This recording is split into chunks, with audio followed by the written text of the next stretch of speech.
तर बघूया घरी आल्या आल्या माझी धावपळ बघा. थोड्याशा ह्या व्हिडिओमध्ये मी तुम्हाला दाखवण्याचा प्रयत्न करते.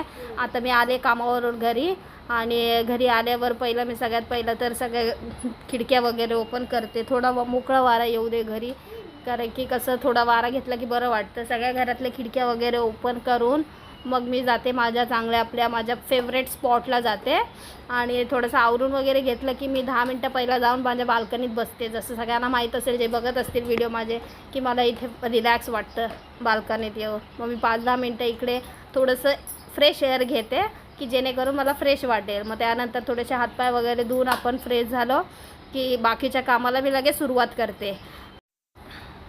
चला मग मी फ्रेश होऊन घेते. थोडेसे फ्रेश झाले की बरं वाटेल, माझ्या दुसऱ्या कामाला मी मोकळी होईल.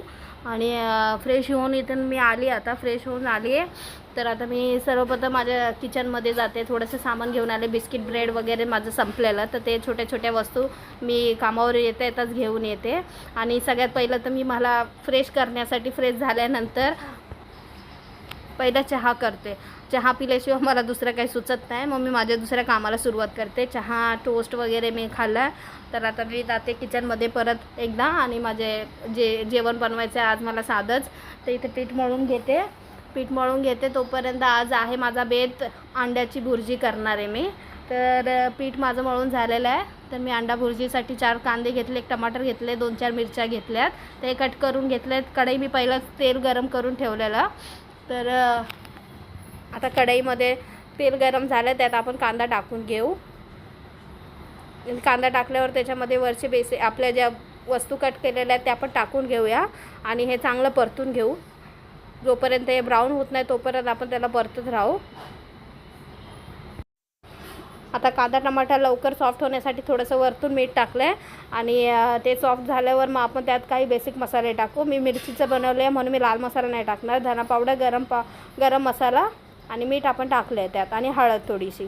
तर हे चांगलं परतून घेतलं आहे. तर त्याला 2 मिनटं आपण वाफ देऊ आणि मग वाफ दिल्यावर त्याच्यानंतर आपण अंडे फोडून टाकू त्यात. मग अंडे फोडल्यावर चांगले मिक्स वगैरे करून घेऊ. मग परत एकदा 5 मिनटं वाफ देऊन आता मी अंडे याच्यात टाकले आहेत. तर चांगले एकदम मिक्स करून घेते, एकजीव करून घेते. म्हणजे 5च मिनटात आपली फक्त एक वाफ देऊन अंड्याची चटणी आपली रेडी होईल. आणि आता वरतून मी त्याच्यात कोथिंबीर टाकते. तर म्हणजे 2 मिनटात आपली आणखीन 2 मिनटं वाफ दिली की ती अंडा भुर्जी माझी फेवरेट आहे. कधी काय सुचलं नाही आणि खायचा दिवस असेल तर मी कधीही बनवून खाते. तर इथे माझी आता भुर्जी तयार झाली आहे. तर मी लगेच आता चपात्या बनवायला सुरुवात करते. तर पटापटा चपात्या लाटून घेते. तर इथे बघू शकता माझ्या चपात्या पण रेडी झाल्या. आता मी गरम गरम सर्व करते. तर माझं आता जेवण बनवून झालेलं आहे रेडी. तर मी आता प्लेट बनवते माझी जेवणाची. तर चपात्या झाल्यात, भुर्जी झाली आहे. तर बघा एक अंडा होतं शिल्लक माझ्याकडे, तर त्यात मी 1 पोळी बनवली आहे. आणि माझ्याकडे फ्राईड राईस होता तर तो पण घेतला आहे मी. अंडा भुर्जी, चपाती, पोळी आणि फ्राईड राईस. तर सगळे या जेवायला. आणि माझा आजचा व्हिडिओ कसा वाटला हे मला नक्की आजचा व्हिडिओ कसा वाटला तुम्हाला हे नक्की मला सांगा. म्हणजे मी असेच रोज नवीन व्हिडिओ तुमच्यासमोर शेअर करेल. आणि आता मी जेवून घेते, तुम्ही पण जेवून घ्या. आणि आवडलास तर लाईक करा, सबस्क्राईब करा. पुढच्या व्हिडिओमध्ये आपण भेटू. बाय.